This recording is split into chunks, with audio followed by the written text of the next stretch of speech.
Gergovie, tout le monde sait où c'est, mais Alésia. Blois devient le lieu où l'on aime assassiner les gens. Depuis 1946, Cannes fait son festival. Mais 68, ce n'est pas que le quartier latin, c'est aussi Lyon, Bordeaux, Strasbourg. L'histoire de Soissons ne se résume pas à celle d'un vase. Tous les chemins mènent à Reims. Mais la victoire de Charles Martel a-t-elle bien eu lieu à Poitiers ?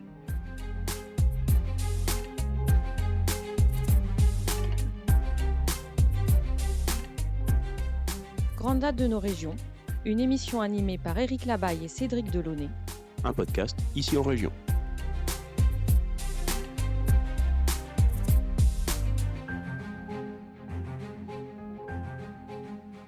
Chers auditeurs, bonjour. Nous nous retrouvons pour découvrir une nouvelle grande date en région. Aujourd'hui, nous allons replonger dans l'Antiquité et l'histoire de la première église autour de la figure de Blandine. Blandine est une sainte aussi connue que Geneviève ou Clotilde, au point d'en faire l'une des figures tutélaires de la France depuis le début du Moyen-Âge. Or, que sait-on exactement de son existence et de sa disparition ? S'intéressant à ce sujet, c'est un vaste panorama des premiers siècles de la chrétienté que nous invite Éric Labaille. Bonjour Éric. Bonjour. Alors, cette figure de Blandine, on la connaît surtout par son martyre, mais avant d'être martyrisée, on va essayer de replonger un peu dans le contexte. A priori, les autorités romaines n'ont pas d'hostilité contre les croyances des peuples qu'ils ont soumis à leur autorité. Alors pourquoi ce problème avec les chrétiens ? Au départ, les Romains n'ont aucun problème avec les chrétiens. Le christianisme n'est qu'une des religions, des multiples religions des peuples conquis dans l'Empire. Et d'une façon générale, l'Empire romain a une grande tolérance par rapport aux cultes locaux, même plus qu'une tolérance, puisqu'on pratique régulièrement le syncrétisme, comme par exemple avec la religion égyptienne, qui va imprégner la religion romaine avec des temples d'Isis, des personnalités religieuses égyptiennes qui entrent au panthéon romain, de la même manière que la religion latine et la religion grecque avaient une porosité totale. Le syncrétisme romain fait que les religions diverses de l'Empire ne sont pas mal vues. Et c'est le cas jusqu'à la fin du IIe siècle. Les chrétiens ne sont, d'autant plus qu'ils sont extrêmement minoritaires et qu'ils ne remettent pas en cause le pouvoir romain, ils ne remettent pas en cause la domination, la suprématie romaine. Donc, le pouvoir romain n'a pas forcément de grand intérêt pour eux. On a cité l'incendie de Rome, à l'issue duquel Oui, Néron oui, il y a avait cette figure de Néron là. voilà. Oui, mais est-ce que ce n'est pas un événement qui aurait été gonflé a posteriori par les chrétiens eux-mêmes pour montrer à quel point, dès les origines, l'Empire leur en voulait? Toujours est-il qu'il n'y a pas de grande flambée antichrétienne jusqu'à la fin du IIe siècle. Il n'y a pas les mêmes tensions qu'avec le judaïsme. Le monothéisme en soi n'est pas un problème majeur. Le judaïsme est un problème dans le sens où les révoltes se sont enchaînées en Judée. La révolte des Maccabées, la révolte de 69, C'est un etc., problème etc. politique. C'est un problème assez politique. Et rappelons que lorsque Jésus est déféré devant Ponce Pilate, un des grands arguments de ses accusateurs, c'est de dire qu'en se proclamant roi des Juifs, il compte exercer un pouvoir politique temporel qui va mettre en péril la domination de Rome sur la région. C'est là que le bas blesse, en fait. Hmm. Mais d'un point de vue purement spirituel, il n'y a pas de grande opposition. Oui, c'est un rapprochement supposé avec le groupe des Zélotes, qui était un groupe effectivement assez nationaliste, revendicatif et même violent vis-à-vis des Romains, qui effectivement va mettre en accusation ce personnage de Jésus là, qui apparaît à la confluence de plusieurs traditions juives. Alors, pour la figure de Blandine, on est en 177 et cette période, elle est associée quand même à un empereur qui est resté comme la figure du bon empereur, celle de Marc Aurèle. Marc Aurèle, l'empereur philosophe, oui. Mais Marc Aurèle, dont le règne s'achève quand même sur des périodes troublées, des périodes de guerre, guerre contre les Parthes au Moyen-Orient. Les Parthes, c'est un peuple de bateaux-perses au Moyen-Orient, la guerre contre les Marcomanes sur le Danube, ce sont des menaces sur l'extérieur de l'Empire, mais ces menaces sur l'extérieur de l'Empire, en général, ne vont jamais seules.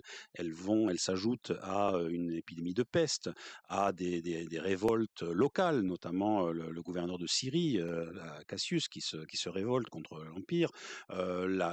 Et à ces malheurs du temps s'ajoutent des malheurs plus personnels, l'impératrice qui meurt, et l'obligation pour Marc Aurèle d'associer à son pouvoir son fils Commode, Qui ne l'était pas. qui n'était pas, ouais, exactement, oui, oui, je vous renvoie à un film resté célèbre, Gladiator. Donc, Commode est associé à l'Empire pour aider son père dans une tâche qui devient absolument écrasante. Et Donc, donc, on est dans un contexte particulièrement difficile, contexte extérieur, contexte de crise intérieure également, avec des pestes, des problèmes économiques, etc. Et c'est dans ce contexte-là qu'apparaissent les premières tensions véritables avec ces chrétiens. c'est un classique de l'histoire du monde. À partir du moment où un peuple est soumis à des malheurs de son temps, que ce soit des malheurs extérieurs ou des malheurs intérieurs, il cherche des explications. Il cherche des explications. Qu'est-ce qui a pu provoquer à ce point la crise que l'on est en train de vivre? La colère des dieux. Et j'allais y venir, et justement, en l'occurrence, dans une période extrêmement dévote, qu'est-ce qui a provoqué la colère des dieux pour que une peste, la mort de l'impératrice, les problèmes militaires, et cetera, c'est bien que les dieux sont en colère et qu'ils veulent nous transmettre un message. Donc, qui a bien pu provoquer la colère des dieux? Ça nous renvoie à une bonne vieille stratégie, celle, même une belle vieille tradition juive, celle du bouc émissaire. Le bouc émissaire, exactement. Et là, en l'occurrence, les yeux se tournent tout naturellement vers les derniers venus, vers ceux qui sont mal connus, ceux qui pratiquent leur religion dans un cercle relativement privé, que l'on connaît mal, qui commencent un petit peu à être prosélytes, à essayer de conquérir quelques âmes par-ci par-là, mais qui sont de toute façon extrêmement minoritaires et extrêmement circonscrits à des communautés très précises. Je veux nommer les chrétiens. Et donc là, on voit le comportement opportuniste des pouvoirs publics qui, ayant plutôt que de s'attaquer véritablement au vrai problème, rejettent la faute sur un groupe minoritaire. Oui, si tant est qu'ils aient la possibilité de s'y attaquer aux problèmes, Oui, parce oui, oui, qu'ils sont oui, les ça problèmes les dépassent. Alors justement, c'est bien que ça tombe sur un groupe minoritaire plutôt que de remettre en cause leur gestion. exactement, ça les dépasse de très loin, oui. Et donc ça nous ramène à Lyon où, une petite communauté chrétienne s'est organisée depuis quelques dizaines d'années, sous l'autorité d'un vieillard, originaire d'Asie mineure qui s'appelle Pothin et Que qui l'on a retrouvé dans une autre émission que nous avons consacrée à la primatie des Gaules. voilà, et qui a donc le titre d'évêque de Lyon et donc par voie de conséquence celui de primat des Gaules.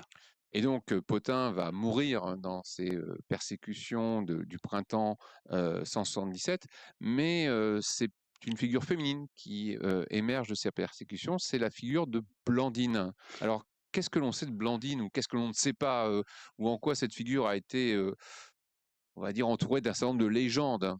Alors, ce que l'on sait, peu de choses. Ce que l'on ne sait pas, beaucoup. Ce que l'on sait, c'est que Blandine fait partie des 48 personnes qui sont arrêtées par les autorités romaines de Lyon, donc au printemps 177, qui sont arrêtées, qui sont interrogées, histoire de savoir quels sont leurs réseaux, quelle est leur action, quels sont leurs états d'esprit par rapport à Rome. Un interrogatoire romain, Alors, je ne sais pas ce que c'était un interrogatoire romain, mais je pense que ça ne devait pas être très agréable. oui. D'autant moins agréable que Pothin, l'évêque de Lyon, meurt pendant sa détention. Je pense que les conditions de vie en détention et les conditions d'interrogatoire n'ont pas dû arranger sa santé.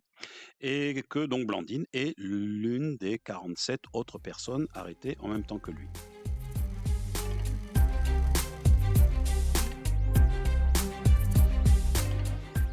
Grande date de nos régions. Un podcast ici en région.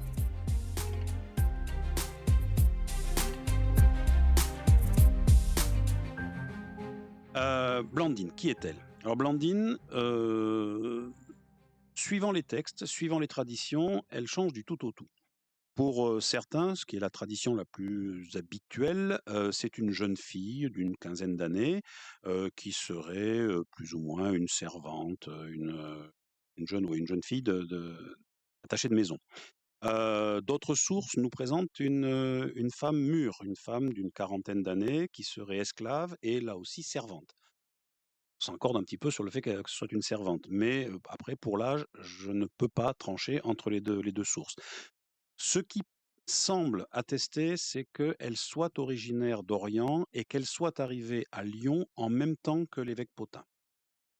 Donc on a cette figure d'une Gaule qui est plutôt païenne, entre guillemets, très polythéiste, et effectivement avec des gens venus de l'extérieur qui apportent avec eux une nouvelle croyance. Voilà, exactement. C'est le christianisme est une croyance orientale qui se répand dans l'Empire romain par porosité et par échanges à la fois commerciaux, politiques, militaires entre l'Orient et l'Occident, et par l'envoi par les communautés orientales de, de missionnaires, de membres de communautés qui viennent s'installer en Occident, et c'est le cas notamment à Lyon. Et donc Blandine, ensuite les récits autour oh de bah, Blandine. les récits autour de Blandine sont essentiellement des hagiographies écrites soit à l'extrême fin de l'Antiquité, soit pendant le Moyen Âge, donc à plusieurs centaines d'années d'écart des événements.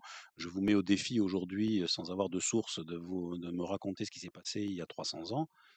Ça va être assez approximatif. C'est le cas pour Blandine, Hmm. les sources sont assez approximatives.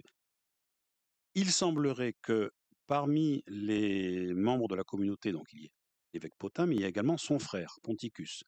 Donc voilà, ils se retrouvent en prison, ils sont interrogés, bon, torturés serait peut-être le mot le plus adéquat, et lorsque on lui dit: «Mais maintenant, si tu veux retrouver la liberté, si tu veux retrouver, arrêter d'être persécuté, ben, abjure ta foi, redeviens une bonne païenne, rentre dans le rang».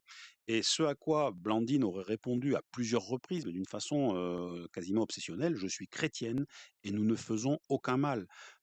Effectivement, ils n'ont pas de vocation à prendre le pouvoir, ils n'ont pas de vocation à troubler l'ordre social, donc ils considèrent, les chrétiens, que leur religion ne regarde qu'eux. Donc effectivement, c'est comme alors on manque de sources précisément sur ce cas-là, mais on a une source qui date plutôt du début du 2e siècle avec Trajan, la correspondance de Trajan et Pline, où justement Pline qui est gouverneur de Bithynie à l'époque, donc ce qui serait le nord de la Turquie actuelle, est embêté parce qu'effectivement il est confronté à cette nouvelle croyance, il sait pas trop ce qu'il doit en faire parce qu'il refuse de prêter le culte à l'empereur, certains refusent de servir dans l'armée. Enfin, il y a quand même des points de dissension et problématiques. Il y en a certains qui libèrent leurs esclaves. Alors, dans une économie qui est basée sur l'esclavage, ça pose des problèmes. Et on voit bien Trajan, qui là aussi est la figure du bon empereur, de l'empereur sage, est très embêté. Et il dit posez-leur la question, est-ce qu'ils sont vraiment chrétiens? Et puis il dit s'ils continuent à dire qu'ils sont chrétiens, à refuser de faire sacrifice devant mon image, eh ben exécutez-les, mais pas parce qu'ils sont chrétiens, mais parce qu'ils sont obstinés. Exactement, ouais. Ils sont Bah, obstinés et leur obstination, elle doit être punie. la persécution à l'égard des chrétiens s'exerce dans le cadre de l'Empire. C'est-à-dire, si ça rend service à l'Empire, si ça obéit à une logique de répression de gens qui refusent, comme vous disiez, le service militaire, qui refusent l'esclavage, là, oui, on peut en considérer que cette... Mais ça ne s'abat pas que sur les chrétiens dans ce cas-là. C'est-à-dire que ça, Oui. ça s'abat sur beaucoup d'autres communautés. Il n'y a pas de fixation particulière à l'égard des chrétiens. Voilà, donc toujours est-il que, Blandine reste en prison alors que certains sont déjà morts, et que, comme souvent, va servir, de Alors, prétexte à un spectacle, dans un cirque. alors, donc, effectivement, la mort doit être spectaculaire, ça ne doit pas être une mort clandestine, hein. Donc, il y a une mise en scène de la mort, ce sont les fameux martyrs, et ce qui a donné naissance à la martyrologie chrétienne. Oui, donc ils sont 3, hein, Blandine et deux de ses compagnons d'infortune qui sont menés dans un cirque. Alors on parle souvent de l'amphithéâtre des Trois Gaules comme lieu de leur torture. A priori non, c'est plutôt dans un cirque que ça se fait, non pas dans un amphithéâtre. Mais donc ils sont exécutés en public. Je précise que un des autres supplices qui est réservé aux rebelles à l'égard de Rome, c'est la crucifixion. Hmm. Là, elle n'est pas rebelle au sens propre, donc elle va être juste donnée en pâture. Juste. Oui, juste, oui, donnée en pâture aux bêtes fauves. On a, là encore, on a beaucoup glosé sur les chrétiens donnés au lion. Le lion n'est pas un animal extrêmement courant en Gaule, hein, même dans les ménageries des cirques, hein. Donc il est plus vraisemblable que les animaux auxquels elle a été livrée soient moins exotiques que des lions. On pense à des ours, on pense à des loups, on pense à des animaux sauvages pas forcément plus réjouissant que les lions, hein. Oui, un sanglier ou un ours furieux, c'est. Oui, oui, et affamé, ça doit pas être forcément très, très agréable non plus. Mais sur l'imagerie qui va transparaître dans les siècles, après, effectivement, le lion, c'est plus noble, Voilà, exactement, oui, c'est plus plus exotique, spectaculaire. associé au pouvoir romain. Donc, les 3 personnes sont là et on envoie les fauves et les fauves, bah, ne font rien à Blandine. Voilà, elle est épargnée par les fauves, on imagine la déception de l'assistance, hein. On était venu pour voir du spectacle sanguinolent et on voit une jeune fille plus ou moins jeune suivant les sources, je le rappelle, épargnée par les animaux censés la tuer. Toujours est-il qu'elle est détachée de son piquet, et histoire de donner un peu de spectacle, elle est fouettée, elle est mise sur un grill où on va la brûler et elle est enfermée dans un filet, donc emprisonnée dans un filet, que l'on va jeter devant un taureau furieux, chargé de lui donner des coups de corne, de la piétiner et de projeter son corps dans les airs. Il faut croire qu'elle était d'excellente constitution parce que elle n'est pas morte à l'issue de ce traitement pourtant. Oui, on n'a pas de mots, ouais, Voilà, là, les mots me manquent là. Et pour, quand même en finir, on est obligé de l'égorger. Donc c'est pour, réjouissant tout ça. oui, oui, c'est bon, c'est du spectacle, hein, et tout ça pour, finir, donc brûlé avec ses 2 camarades qui, eux, n'avaient pas échappé aux fauves et les cendres des 3 suppliciés sont finalement jetées dans le Rhône. Mais ce spectacle sordide, ça correspond juste à un caractère un peu sadique, voilà, des jeux du cirque où, les gens à l'époque appréciaient ce genre de spectacle? Ou est-ce qu'il y a une dimension, j'allais dire, politique pour avertir les gens en disant: «Attention, si vous devenez chrétien, regardez comment vous allez finir»? C'est un devoir d'exemplarité, c'est-à-dire que les jeux du cirque, dans le cas des chrétiens, mais dans le cas d'autres, suppliciés, sont là pour avertir le public de ne pas commettre les mêmes erreurs ou les mêmes crimes que les gens qui sont, exécutés sous leurs yeux. C'est à la fois un spectacle parce que ça fait partie des représentations, au même titre que les combats de gladiateurs, les naumachie ou toute autre forme de représentation publique. C'est à la fois un spectacle, mais c'est aussi un avertissement de la justice à l'égard du peuple. Ne suivez pas cet exemple-là. Alors, même si les sources, effectivement, sont soumises à caution, sont assez peu nombreuses, cette mort de Blandine va être un élément important pour, l'Église. Oui, parce que si elle était morte sous les coups des animaux féroces, au début du supplice, elle serait morte et son nom ne serait jamais passé à la postérité. C'est sa mort multiple, comme pour prendre une expression qu'on applique à l'amiral de Coligny, c'est sa mort multiple qui va frapper les esprits. Et dans cette période où les populations, sont encore assez superstitieuses, voir une jeune fille ou une femme, quel que soit son âge, résister à des épreuves aussi violentes et aussi, mortelles que ce qu'elle a traversé, fait dire, aux gens qui l'ont vue et aux gens auxquels on va en parler ensuite, pour avoir résisté comme ça, il fallait qu'elle ait une sorte de protection divine, il fallait qu'elle ait une sorte de supériorité. Et si cette protection divine, elle est donnée par quoi? Ben, en l'occurrence par son Dieu unique. Et donc, le martyre de Blandine va être un élément, un argument, de propagation du christianisme dans la Gaule, alors on est à la fin du deuxième, donc du troisième et quatrième siècle, pour attester que la croyance en un Dieu unique, au Dieu de Jésus, est un élément de supériorité, un élément de force par rapport aux anciennes croyances. Et donc, Blandine va avoir le martyre de Blandine, pardon, va avoir un effet complètement contradictoire par rapport aux objectifs de Rome.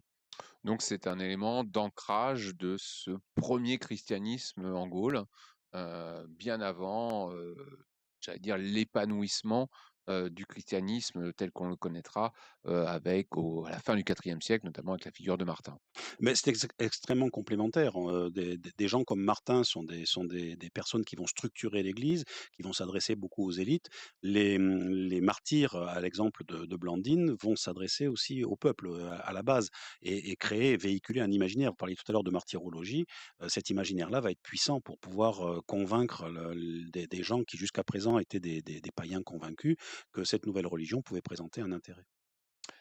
Eh bien, merci beaucoup Eric. Avant de nous quitter, nous vous rappelons que vous retrouverez l'histoire de Blandine et bien d'autres dates dans le livre Les grandes dates en lyonnais.